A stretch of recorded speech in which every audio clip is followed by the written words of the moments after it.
and welcome to already the second episode of Hormonize, the podcast in which we talk about how to live in harmony with your hormones. Yay! Yay! So let's start with a little recap of what happened last episode, where we discussed about the period in general, the main hormones, and how they act. Just how your cycle works. We also went a bit in depth about our personal stories, like how do we experience our cycle. Yes. And this is our second episode. Yes, and today we will talk to you about the symptoms of hormonal imbalance and what's even considered a hormonal imbalance. And we will also go a little bit in depth about the pill and its effect and just have some personal stories which we will discuss with you. Absolutely. So, we are very excited to start this episode. So let's begin by addressing what is a hormonal imbalance. A hormonal imbalance happens when you have too much or too little of one or more hormones. Some hormonal imbalance can be temporary, while others can be chronic, so long-term. And hormonal imbalance can affect you physically, so your physical health, but it can also negatively affect your quality of life. Yeah. And it's good to mention that a difference in your hormones is not what's the problem. Because, for example, after a menopause, your whole hormones are completely different and the amounts of the hormones in your body. The problem lays in the period of time where it's not in balance. So you're going from one period to another. Yeah. It's not how it should, when they're not how it should be. Exactly. Also with pregnancy and what you said with menopause, your hormones are like shooting through the roof. It's different than how it should be. Yeah. And it's not that it's bad, but when your hormones aren't how it should be in those periods, then you may get some symptoms. Some negative symptoms. Yes. And we also wanted to mention what is considered an imbalanced hormone-related period. So it's considered normal, and once again, this is highly individual, but it is considered normal if you have between 25 and 35 days in your period. So if you have below 25 or above 35, please go and check it out at any one of your preferences, like an orthomolecular therapy or a general practitioner. Yes, holistic gynecologist. Yeah. There are many people that you can go to, and if you see any symptoms, like it's always good to have some opinions on it, on what you could do. Exactly. So let's dive in. Let's check these symptoms that women get from imbalanced hormones. Maybe we can first also talk about like our own stories. Like have you experienced, like, I think from you, Margot, you experienced some bad symptoms, right? Every month? Well, yes. When I was on my period without the pill, I would experience a pretty intense PMS. So I would be all over the place. And on my period, I would have the most intense pains, like, that I can ever describe. I would cry. And I'm not a crybaby. But I would cry because of the pain, and painkillers would actually really work. Yeah. So yes, I did experience pretty extreme. Do you still have that now when you get your period? No, I am not. I still get pains, but they're not. You cannot compare them. Yeah. The pill actually improved this part of my cycle. I don't know. For me, like, I feel like I can't really include myself in that conversation because fortunately I don't notice too many symptoms now that especially not when I was on the pill, but now that I have my cycle back, maybe like a bit of hot flashes sometimes before I need to get my period, or I notice I get a bit more irritable, but those are all also symptoms that even if you do have balanced hormones play a role and are like things that belong to that phase. And it's even difficult because of course, like, when I went off the pill, that's when I really noticed like any symptoms. But it can be difficult to understand whether it's because of an hormonal imbalance or just because of circumstances. Because it's not like, oh, I'm cranky, so because I'm on like the week before my period. Like they don't exclude each other. Like when I got off the pill, it's like I got really bad hormonal acne, but I also got it in the beginning of my puberty. But now looking back, I'm not sure if that's because of the pill or just because of your personal experience. How your body responds, yes. Yeah, so that's also difficult to sometimes Tell apart. Yeah. Absolutely. Yeah, so we also wanted to go into a little bit of the different hormonal imbalances and what can cause those things. Of course, the first one is irregular menstruation. So your periods can be longer, shorter, all crazy, all around. Yeah. And a specific hormone-related condition that can cause irregular periods include polycystic ovary syndrome, which is PCOS, and amenorrhea. I'm hoping I'm pronouncing that correctly, by the way. If not, yeah, you know what we mean. Yeah, when you know. And maybe it's also nice for my personal story to add in there for the irregular menstruation, actually, like that is something that I do experience because I can see from like from my temperature thing, how irregular or chaotic the estrogen and the progesterone hormones like are trying to balance themselves out. And because of this hormonal imbalance, you see that my period can be earlier, my ovulation is later, then my period is also later, and there is quite some irregularity in there because of it. Because of this imbalance, Of course. Yeah. But then can you really see with these natural contraceptives like Daisy that you're using, can you really see like, oh, my progesterone's high at this moment? Yeah. So that's really cool because after you're ovulating, your progesterone should be higher. Then this also raises your temperature. So if you've had a good ovulation and your progesterone is like doing what it should be doing, then you can see that your temperature is getting higher and they both drop when your period starts, as we discussed. So also when you like let people analyze it who are really experienced in it, that's what I did. They could really tell me like, oh, so your progesterone, not enough. Both hormones are still trying to find themselves. That's why it's looking so chaotic. It's just not in balance. All right. And then you can, so if you're tracking your cycle naturally, you can actually see what to do from it. That's really interesting that from only body temperature you can kind of understand, Understand so much. Yeah. which hormones play a role.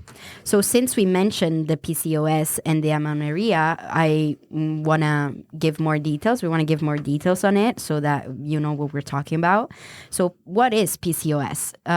It's an hormonal imbalance that occurs when your ovaries, the organ that obviously produces and releases the eggs, creates excess hormones. If you have PCOS, your ovaries produce unusually high levels of hormones called androgens, and these causes your reproductive hormones to become imbalanced. Yeah.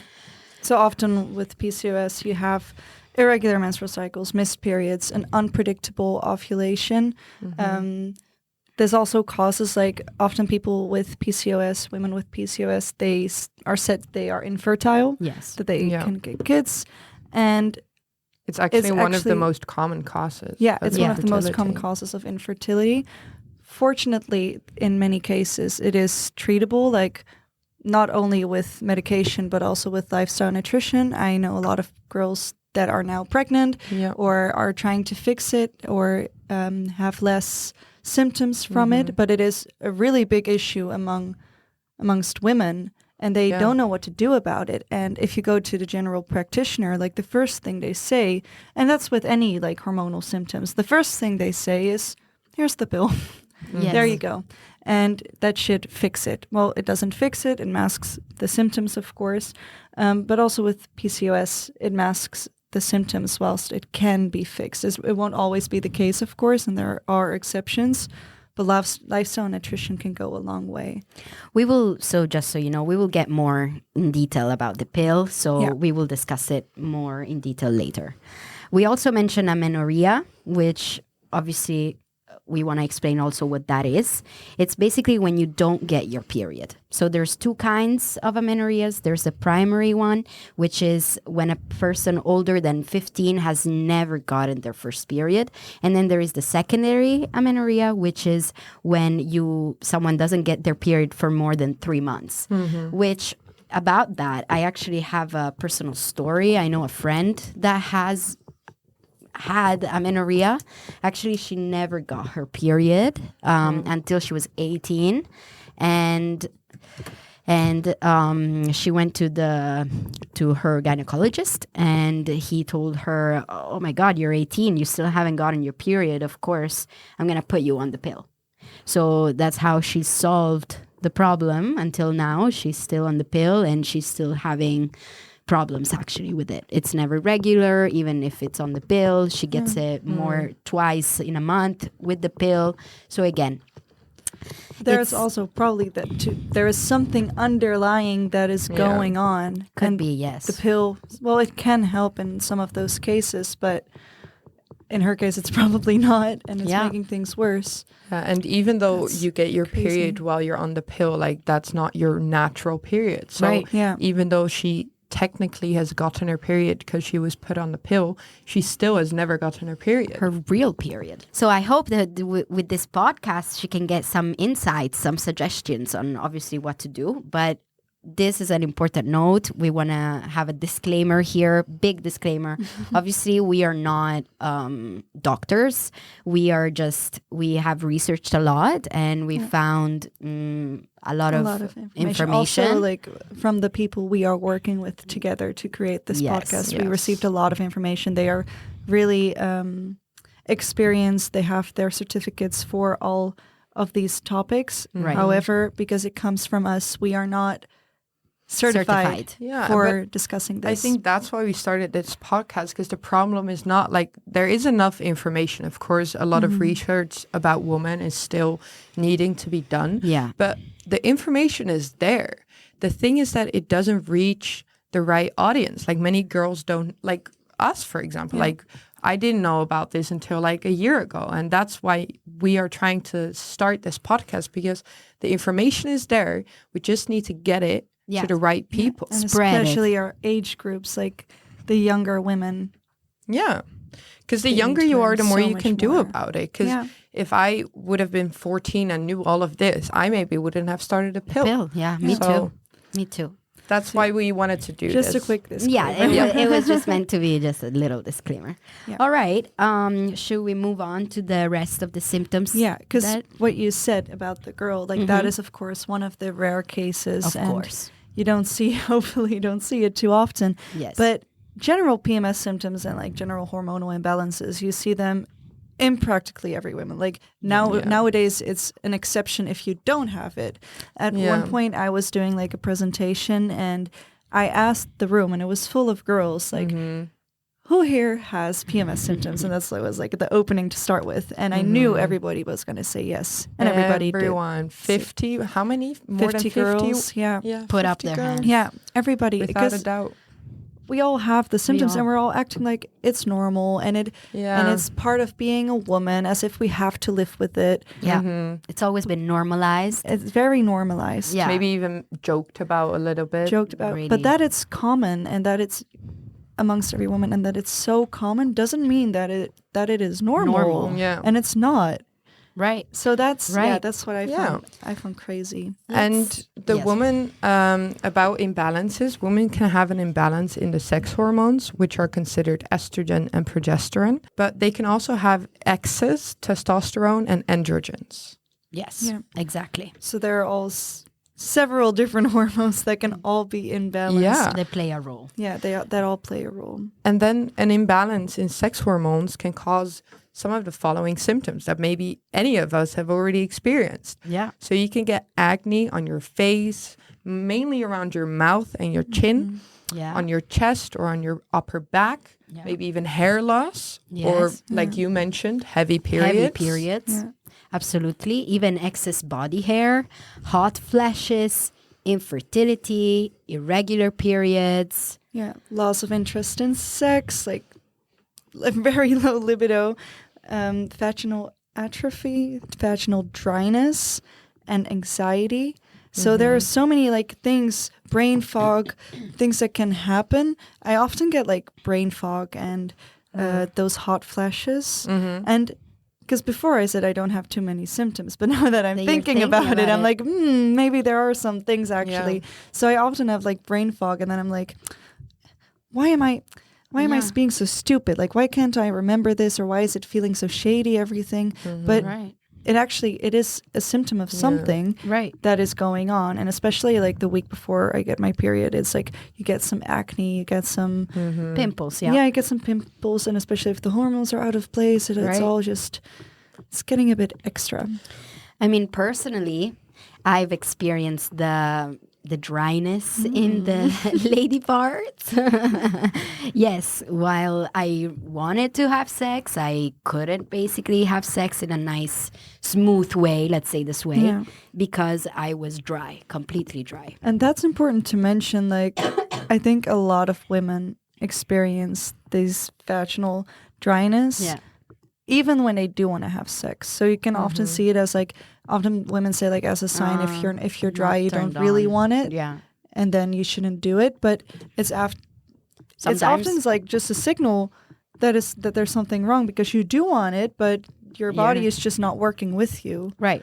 And it could also be like towards your period, like the second 2 weeks of your cycle, Yeah. you're gonna generally be more dry or drier than leading up to your ovulation, because when you're ovulating, your mucus, your vaginal discharge is going to be thicker. It's going to be more. It's going to be wet down there. Yeah. You can actually, and that's really interesting that you can really notice from your vaginal discharge in which phase you are as well. So that's another thing to look at when you have your natural cycle. Absolutely. But it's also crazy that you tell about like how you've always thought that was a normal thing, and like also what you mentioned, like, oh, I thought I didn't have any symptoms, but I didn't realize they were symptoms, because you just think that they're normal parts of your everyday life, right? Yeah. you don't connect it back. No. And I personally had a loss of interest in sex, so a low libido. And I just thought, like, it sounds stupid to say, but I was like, oh, maybe I'm a girl and I just have a lower libido or something. Yeah. But it's not supposed to be that way. It's like, and it can even make you doubt, like, am I really attracted to this this person? Yeah. And all those things, while it's just your hormones being out of place. Yeah. Right. And when I felt this, I kind of went through it on my own, because I was like, is this normal? Like, I've never heard anyone talk about this. How am I going to address this? Like, oh, with who? Yeah, like that's, and like we think it's so normal, so we don't talk about it or we process it on our own. Well, it's actually, now that we put this list down, everyone's experienced something. Yeah, absolutely. Yeah, I think like if whatever you say is symptoms, there's somebody who is gonna feel aligned to what you're saying. Yeah, and I feel like there's such a big taboo on so many of these symptoms. On all the like practically all these symptoms, and they just say you're just hormonal. And that's it. Yeah. And then you don't talk about it. Yeah, it is hormonal. It is because of it. You're right. You're very right. However, there is more to it. And we need to discuss those things. And that's actually a really fun quote to mention and really interesting fact. So I'm going to read it up for you. Did you know that in the age of reason, women were given the diagnosis of the Greek word hysterica, which means uterus, for which they referred to as the alleged cause of their madness? So what this means is that in older times, women would get the word hysterica. Yeah. Mm-hmm. And that would mean uterus, because of their uterus, they're being crazy. And in this day of age, we are still using the word hysterica as somebody who's hysterical. And honestly, the taboos are still there. Like, all it's around like, are you on your period or something? Oh, like, I don't want to know about it. Yeah, these comments, like, we just pretend like they're funny or whatever. But aren't we past this? Like, we know that this is just a part of a woman's body. And it's not a bad thing, because we have a superpower with living in our cycle. They produce so many positive things. And the fact that a uterus or your menstrual cycle can be linked to so many negative parts is crazy to me, even today. Exactly. I mean, it is a gift what we have going on right now, right? We make life possible. Exactly. So I feel like that's a beautiful thing. It shouldn't be surrounded by shyness, by taboos, by, That's probably, we'll go more in depth about the society that we live in the 4th episode. Absolutely. However, because we live in a male cycle, it's harder for women to fully grasp everything from their cycle, and it's just put to the side as if it's not normal, also this is like the most normal thing Yeah. and and very important as well, because we give life. That's Yeah. Because many parts of a daily routine, like the work, is based on like masculine or the 24-hour cycle of a man. Yeah. And that is why we can also experience like imbalances, because like right now, even though I'm not saying we have a bad society or anything, I'm just saying it's male focused. Right. Hence, women can feel like they don't fit into certain parts and they're doubting themselves. Or at least when I think of myself, I'm like, why can't I do this? Or why do I feel like this? Because you feel like it's a bad thing or a weird thing. Yeah. When actually it's really logical. It's nature. Yeah. That's why also like the 9 to 5, like the 24-hour cycle that we have, that it's, or that men have, that we live in, the 9 to 5 works perfectly for them. That's like for their hormones, it's perfect. And that's honestly, that's great for you. However, for women, it's going to be harder to live in that. And again, like in the fourth episode, we'll go in depth about this. Like, how do you still manage then as a woman in this day society? But it is important to notice, because like every week and every of the 4 phases, it's going to be, women will have a different quality. Like your whole brain chemistry changes every week practically, and that is crazy. Your qualities are different every week. Yeah. So All right, let's get focused again. So let's continue. So we now wanted to talk about the specifics of the hormones, because when we talk about a hormone imbalance, these can be small things. So even if you have just a little bit too little estrogen, for example, these can already cause certain problems. So we wanted to go into depth about the different hormones that we mentioned in the previous episode, starting with estrogen. And if you have too much estrogen, which is the most common hormonal imbalance in women coming off of the pill, these can cause heavy and painful periods. And you can be irritated, angry, gain a little weight, have some brain fog, and even some cysts on the ovaries. and that's the PCOS actually. Yeah. Exactly. And this is the crazy part. It is even associated with an increased risk of cancer. Yeah. That's how bad it can get. And then too little estrogen is also common for women who stop with the pill. But estrogen usually drops in your 50s when you enter menopause. And therefore, if you have too little of it, you could have thin skin, dropping of breasts, and probably not a lot of libido. Yeah. And the biggest concern in this scenario would be that your bones, brain, and heart don't start aging before it is intended. Yeah. That you hear like more often of women starting menopause before they should be. Yeah, exactly. And actually, even with medication for other illnesses, like for example, cancer, you can get a medication of hormone therapy, it's called. My mom used to get that medication, and it's like a very estrogen-based medication. So she basically got a lot of estrogen pumped into her body. And at the time, even when she was like 42, the doctors didn't tell her at all about what was about to happen. Even though if you get so much estrogen put into your body, like my brother used to call it like the witch pills, because her whole personality changed. Like if you can imagine, if you get just pumped estrogen, pumped into your body, like my mom's personality started to change. Yeah, of course. She became a different person But that's over what days. these hormones do. Like they change your personality. You already see it slightly like within a natural cycle. Every phase, your personality is a bit different. Yeah. So what if like you get pumped extra and extra like your mom of one of those hormones? Yeah. Well, hence Yeah. what happened. Yeah. And then even like physical aspects, like for example, my mom got osteoporosis, which means that your bones will get a little bit, quite fragile. Yeah. So, the chocolate bars bros, that's how your bones start to get, all because of this one hormone that's imbalanced. That's just crazy. And you see it more often. Like you see there is so much, especially like so much estrogen like going around in women, which is not like in balance with their progesterone amounts in their body. And that is also because of xenoestrogens. We'll go a bit into that later. but you see like this disbalance of a lot of estrogen and very little progesterone in women, which also affects fertility a lot. And too little progesterone is actually also a big concern now, as I said. So there, the common symptoms include fertility, anxiety, insomnia, uncontrollable crying, irregular menstrual cycles, mood swings before the period arrives. I think a lot of like the PMS symptoms is because of like too high estrogen, too low progesterone. Yeah, you can get like lose hair. You can lose hair, look puffy and swelling, irritable, feeling cranky. Yeah, like a lot of the general PMS symptoms are because of low progesterone, I think. And when we put our Instagram stories out, I don't know if the listeners have seen the stories, but we asked people like, what do you feel when you're on your period or in your cycle? What do you want to know?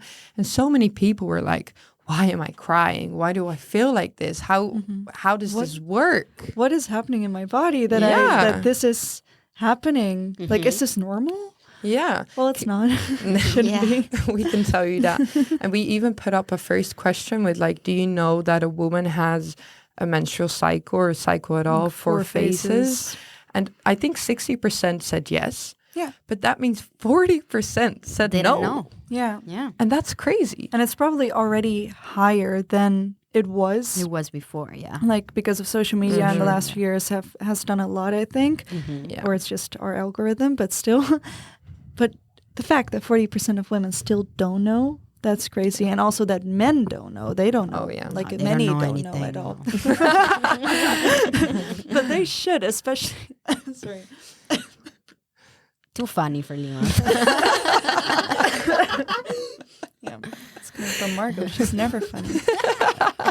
Anyway, for men, and especially like your partner, he should know as well. Like, for sure. It's so nice if your partner knows what's going on and they also like know maybe when they should be a bit more careful with what they're saying, or the moments where they need to be extra nice, or why, for them to understand what is happening. I think a lot of like couples can do very good from that. Oh yeah, if they would know the phase which we're in. Exactly. Yeah, but even like about the menopause, like I was talking to my mother-in-law and she was like, well, I'm maybe now in my menopause, I'm not sure, but I have no idea what that includes. And if I talk about it on my work, or if I talk about it to my boss, like people could be like, okay, well, why are you talking about this? What do you want me to do about that? You know, because it's so maybe a little bit awkward as well. Yeah, it feels awkward. Like here we can talk about it and you feel like no one's listening, so it's really normal. But even when we talk to people, or when I talk to people separately about this thing that we're doing, it's already feeling a bit awkward sometimes to explain to them about the cycle and the things that happen, especially to men as well. Like it just, I don't know, that awkward, that shyness is really on there, and that's so weird. I feel like since it has nothing to do with them, men, it's only about us women. Like it has been removed from minds and companies, even. You know, like it has been like, since it doesn't affect 100% of the population and only affects women, then we're not gonna even mention them. Like we're not even gonna talk about it. You know, in the last few years, like with everything coming up so much, like businesses being really big in this society day and age, we just kind of let it slide. Productivity was number one, and for a male cycle, that's perfect, absolutely. And it's not like wrong in any way. No, because so we're not saying that the men are wrong or anything at all. But just for women, it's gonna be harder. And we need to, it would be really nice if we see like a change or an adaptation in how women can live in this, or thrive with their cycle in this society, that they don't need to be on the pill or something just to thrive in a male-like way. Yeah. Right. And that we see it as a superpower. It's not a bad thing that we have so many emotions and stuff. It's so great. Yeah, it's great. All right, we can continue now. Yes, let's talk about when women have too much cortisol. When your cortisol is in overdrive, in fact, you get that weird and tired feeling when your brain is going 1,000,000 miles a minute, but your body is completely exhausted. This is also why women start getting belly fat. I think that's why I have too much cortisol. I'm just going to blame it on that. Blame it on the cortisol, women. And then we have, when you have too little cortisol, it's linked to the adrenal fatigue. Cortisol can leave you totally exhausted with a weakened immune system, and you may get sick all the time or have wounds that don't heal. You can also experience headaches, especially waking up. You already wake up and you already have a headache, and it's really hard to get out of bed in the morning. Yeah, too little cortisol is like waking up with already one step behind. Yeah. So, but I feel like also with each of these hormones and having too much or too little, some of the symptoms also overlap. They are all intertwined. Of course. So if you really feel like linked to some of these, go check it out as well, because for sure, getting blood tests or getting tests done on these types of things is really helpful, and then you can see or undertake the things that need to be done. Absolutely. Yeah. That's what we suggest. Yeah. Yes. Disclaimer and get suggestion. Yes. And then also another one is the thyroid hormone. The thyroid, it has many uses. It is so important for you. We won't go too in depth about the thyroid here, but it's really interesting to look into. And actually, many women have thyroid issues. So either hypothyroidism, that it works too slow, or hyperthyroidism, that it works too quickly. And that is also when you say like, oh, I have a slow metabolism, everything is really slow, or some women have a high metabolism. It's also linked to the thyroid. But yeah. Many women have issues with it. The normal treatment is like a medication, but also nutrition and lifestyle. And this one is really important, and it's really important to check out as well. For me, myself, my mom has it, and I have a big chance of having issues with it as well. Having thyroid hormone issues. Yeah, hypothyroidism. So I'm going to blame the belly fat on that one as well. But yeah, it is super common among women. It can cause irregular periods, infertility, just a lot. Feel fatigued, have dry skin, hair loss, brain fog. So maybe that's even where the brain fog stems from. Yeah. So it's really good to check those levels of your thyroid, like how it works. Exactly. And of course, we also have testosterone playing a role in women. It's not just for men, like we mentioned. So when you have too much testosterone, and this can happen with PCOS or because of post-pill androgen rebound, so you are trying to get off the pill. And the symptoms include oily skin and acne. You'll basically feel like a teenage boy and want to rage like one too. You can lose your hair also on your head, or develop hair in unwanted areas like your chin, chest, or abdomen. Can be really a bad one, this one. And also... we don't want to become men now, do we? Yeah, no. And in the contrary, so too little testosterone, it causes you to lose muscle mass and your libido, once again. But you'll also feel less motivated in life, like in general. It can look a lot of like depression, which sometimes it's good to say that it can confuse doctors and, experts. And you may find yourself crying all the time, having panic attacks and feeling anxious. It is a really common, it's really common when you're on the pill, this one. Yes. Huh. Interesting. Very interesting. Sorry, I would like to add one more thing on the thyroid. Before we go on. Let's go back. So actually there are two signals as well, like having thyroid issues, which is cold feet and hands. Well, so many women, it's like also a women thing that their hands and feet are always cold. Yeah, and I don't know exactly how that process works, but it's like cold feet and hands is like a really big symptom of having issues with your thyroid. And you can see it as well from your basal body temperature. So like measuring the temperature, if it's generally lower than it should be, or like a below average, is also a signal. Sign. Yeah. So like lower temperature, cold hands and feet, such as things like that. Because honestly, as we are speaking, my feet are cold as fuck. That's what I was just like realizing when you said that. I was like, wow, I've been having cold feet the entire day. Oh, mine are always cold. Yeah. I don't know. Yeah. But it's always crazy. being joked about. Like you go to your boyfriend because they're warm and you like warm up your hands, Hands and and your And then they feet. get angry. Oh, every day. Yeah. It's the funnest part of the day. But it's not like, it shouldn't, again, Yeah. they shouldn't be too cold, your hands and feet. That's also not a normal thing not that normal. your blood can reach No. there. Yeah. Okay, yeah. So maybe we can move on to like... And did you have another signal? You had cold feet and hands? And the lowering of your basal body temperature. Yeah. Like, all right. Yeah. There are so many reasons why these things are happening. One important one to mention is xenoestrogen. So before we talked about how you often see now too much estrogen and too little progesterone. This is also because there are so many fake estrogens now currently circulating everywhere. Xenoestrogens are like chemical compounds, and they can cause an estrogen dominance in the body when it shouldn't be. They are very harmful, and it's just a chemical that is leaching into your body. But they're in everything: your pots, your pans, your shampoo, soap, plastic, makeup, skincare, pesticides on your food, literally everything you can practically think of. Your plastic water bottle that you're drinking from. Yeah. But why? Like, I think that's also because of like the BPAs, the PFAS. They're like all harmful chemicals, and just like the xenoestrogens, and they're all endocrine disruptors. So your endocrine is your whole hormonal system in your body, and because of these disruptors, well, your hormones just get out of balance. Too much, it can cause too much estrogens. Yeah, all those types. But why did I put it in your shampoo and whatever? Yeah, I think it's just those specific ingredients that they use, and like, for example, for the pots and the pans, they use like the non-stick layer, and just the chemical of the non-stick layer contains that.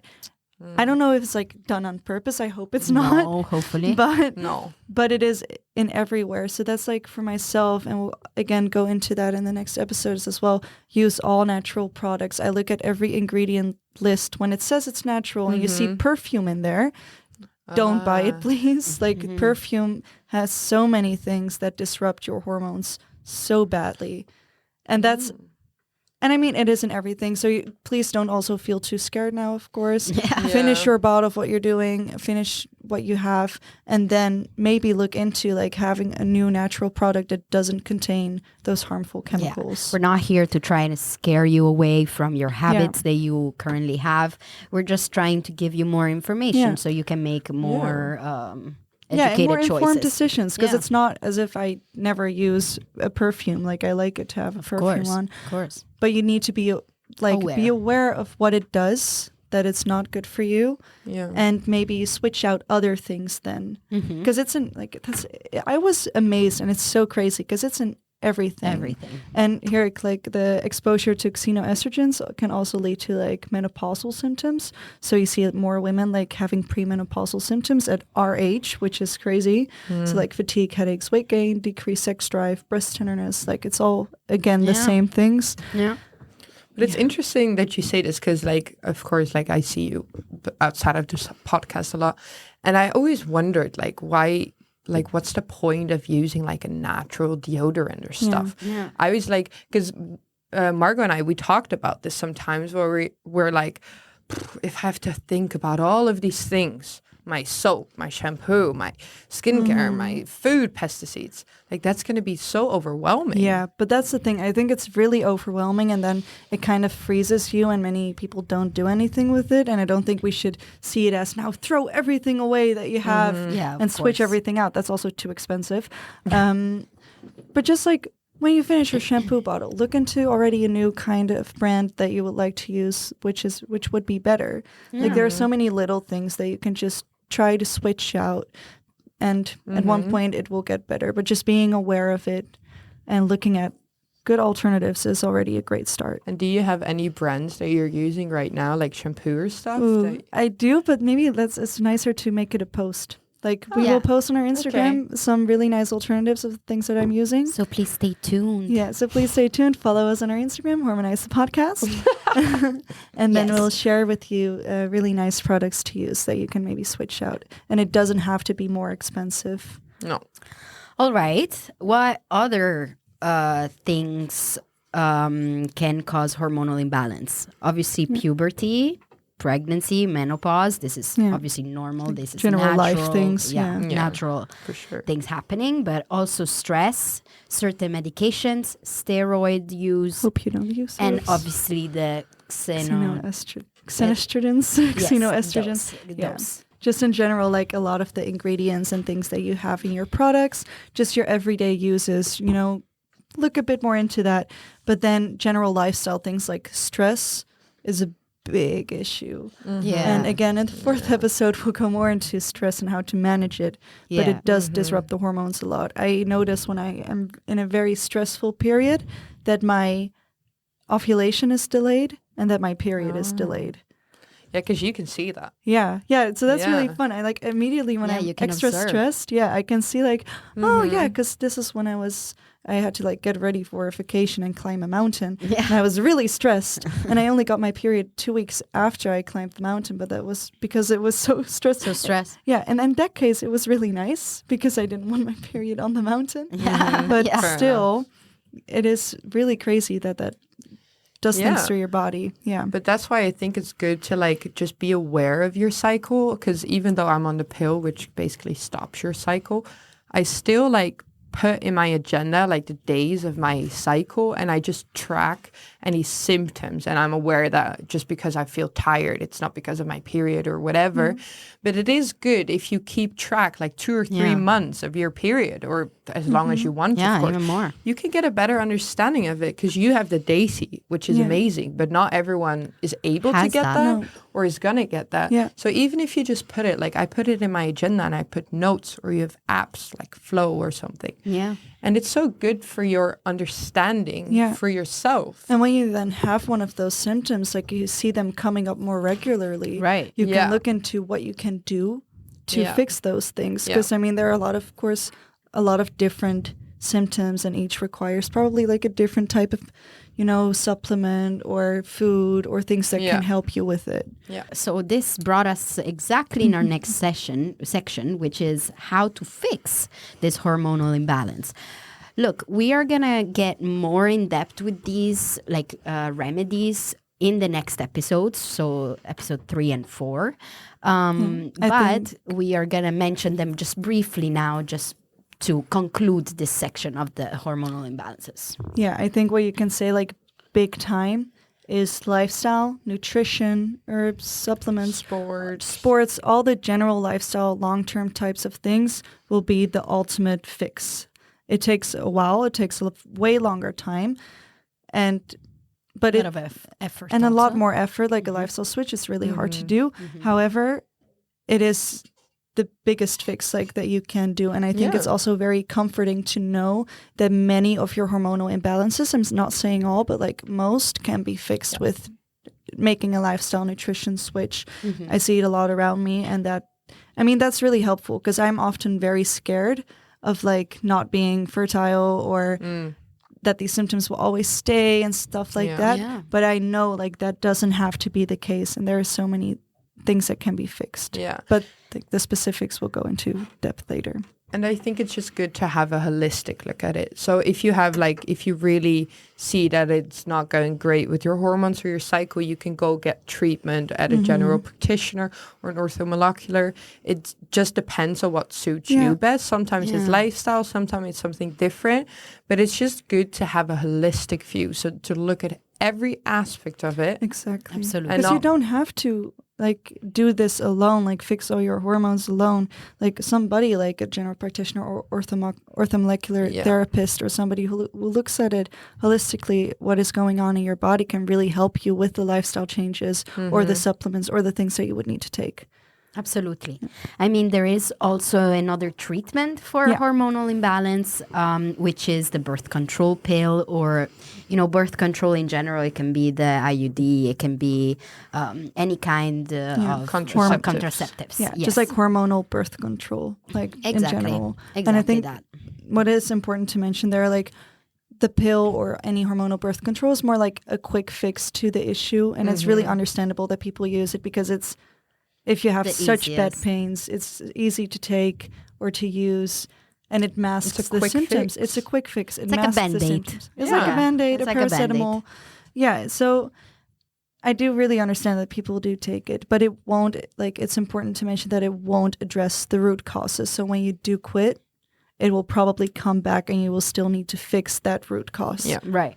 I mean, before getting more in detail, let's explain what what a birth control pill is, which is a type of oral contraception that uses hormones to prevent pregnancy. And that's the main part that you need to know. Like, the pill is not meant to cure your acne or whatever you want.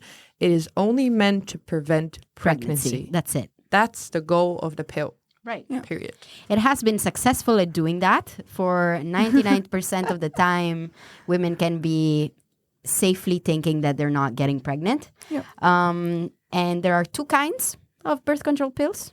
There's the combination pill, which is the most common one, which has both estrogen and progestin. And then there is actually another kind of pill, which is the mini pills, only progestin-only pills, which can be a little bit more light on the women.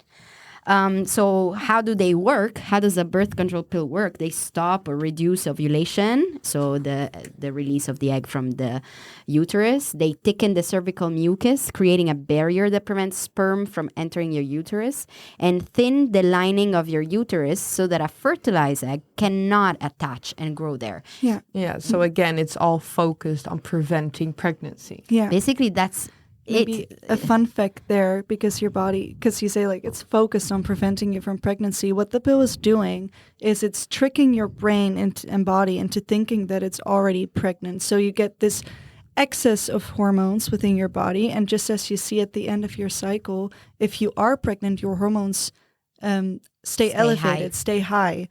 And this is what the pill is doing. So your hormones stay high. It thinks it's pregnant, so you cannot get pregnant twice. So that is what the pill is doing to your body. I mean, that goes towards our next section, which is what are the health risks of being on the pill? I mean, the most extreme and rare ones are deep vein thrombosis. This is actually the most common out of the most rare. Then there is pulmonary embolism, high blood pressure, heart attack, and even stroke. Yeah, so there are some negative side effects to it. But of course, these ones that we now mention are really rare. Yeah. But these are just a few. And as you've seen from the blanket of symptoms that you get, of side effects that you get just when a book that you get when you get the pill. The pill that we all, of course, read, right? You read it. Sure, read it all. Yeah. It's like a book. It's like a book. So there is much more to it. Yeah, so let's go in depth on what those symptoms actually are. The risks, they do count kind of for all hormonal birth control, so same with the IUD. You, of course, also have the copper IUD. However, this is not necessarily a better option because it can also cause a copper toxification.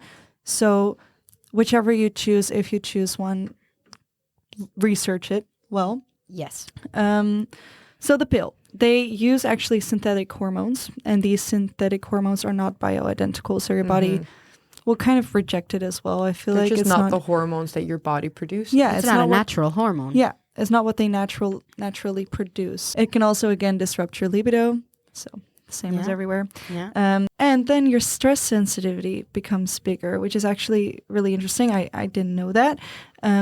This is because the progestins are like fake progesterone that you take when you have the pill. They are not bioidentical, and therefore they don't transfer to the cortisol, because progesterone should transfer to cortisol. Because you now have progestins, they don't transfer there.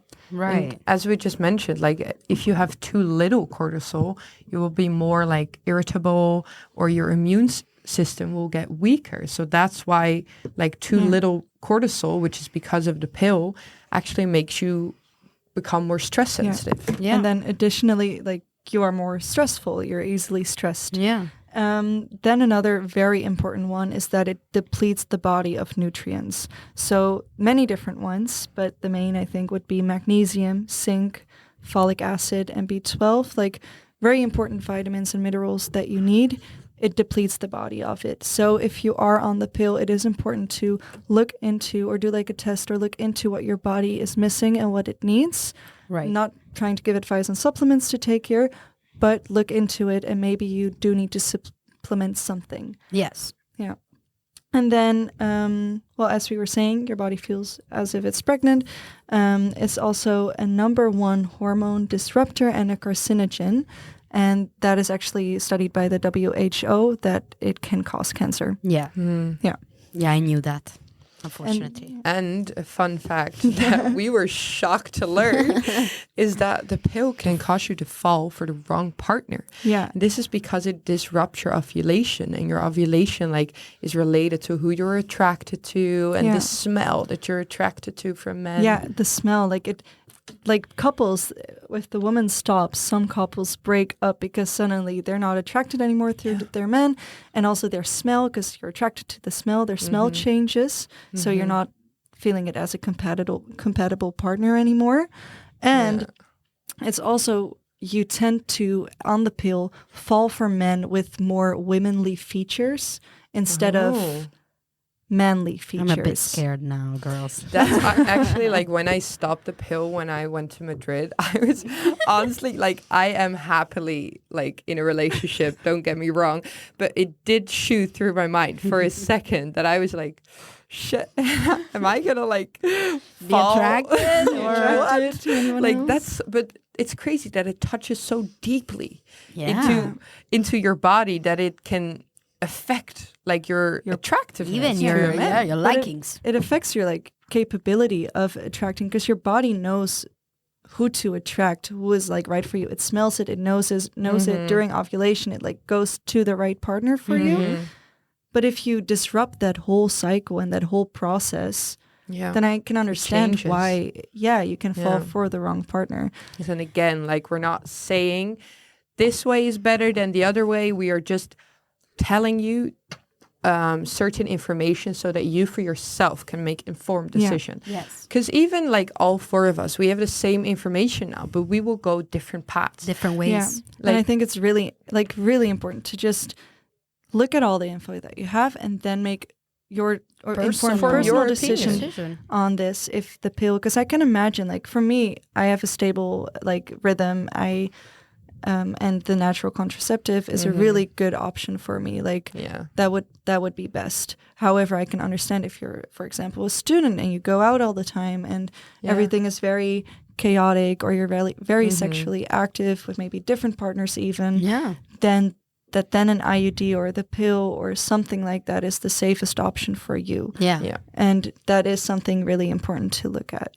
It all depends on the situation that you're in and the person, your experiences. Yeah. And then what you choose. Like, for example, if you do choose the pill, it is also important to know just what these things do, so you can also take the right precautions for when you do quit, or to help your body, not get as depleted of the nutrients it needs, or to not affect your fertility as much. There are things that you can do to help that. So that is nice. And I would like to mention, like, for the natural contraceptives, because you hear a lot of the news like now going at it, like, it's so bad and it causes more abortions. If you are using it correctly and you have like the responsibility to perform this method correctly and really track your cycle, Sensiplan says that it's 99.6% effective, which is just as much, if not more, than the pill. So it is a really good method to take. Same and especially for not getting all those hormones inside your body. But again, it's like you need to choose for yourself, and it does require the responsibility. More discipline from yourself. Yeah, definitely. Yeah, like it's not the easiest method. No, you cannot be on natural contraceptive and drink alcohol every day and go out and whatever. Yeah, exactly. So no, yeah. And then of course, like the method, I know a lot of girls that are not on anything, but they also don't track their cycle. The most natural, or not the most natural, but like the thing they do is use a condom, and that's always a smart idea to do. Yeah. All right, then, girls. I think we have finished our second episode. Yeah, discussed We have everything. concluded it. So, yeah, we would like to thank our listeners again and hope to see you in our next episode, which is going to be about nutrition and sports. So that's going to be really interesting, like what foods to eat, how to Yes. We're going to step workouts away. to do. Yeah, we're going to step away a little bit from the scientific and all the big information overload we just gave you. And give some practical things. Now that you hear this, you're probably like, okay, well, I agree, but what can I do What about can I it? actually do? Yeah. So that's what we're going to discuss with you guys. Thank you all so much for listening. It was Yes. also very interesting for us to research this and be able to talk about it. Yes. And we should be able to talk about it way more. So if you have any questions, any comments, Please contact us. Please contact us in our Instagram page. And Also, if you want to share your personal story or anything that you would like to share with us, we would love to hear it. Yeah. And just talk about it with your friends. It's not a weird thing. It's not a taboo. We all have it. It's normal. Let's start talking about it, period.